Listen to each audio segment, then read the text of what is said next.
माहेरी आलो आहोत आणि शेतात आलोय आता भाजीपाला घ्यायला. नानांनी सांगितलं जी भाजी पाहिजे ती घेऊन जा.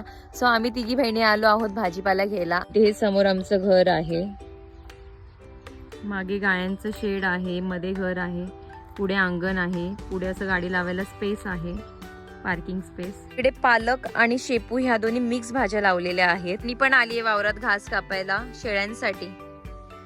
गाय पण खातात ना ग? तर आम्ही पालक तोडतोय, एकदम फ्रेश आहे. सिटी मध्ये अशी भाजी कधीच मिळत नाही. इकडे आमची भाजी तोडून झालेली आहे पालक आणि शेपूची. इकडे लसूणचं वावर आहे आणि त्यातच मेथीची भाजी लावलेली आहे आणि ताई साहेब काढत आहेत. भाजी आणली आहे, ही मुळा आहे, मेथी आहे, पालक, शेपू, मुळा. आता आई आम्हाला सगळं निसून देणार आहे आणि पॅक करून देणार आहे. Done I? हा. शेतामध्ये एवढ्या सर्व भाज्या आहेत. तुमच्या शेतामध्ये कोणती भाजी आहे कमेंट करून मला नक्की सांगा.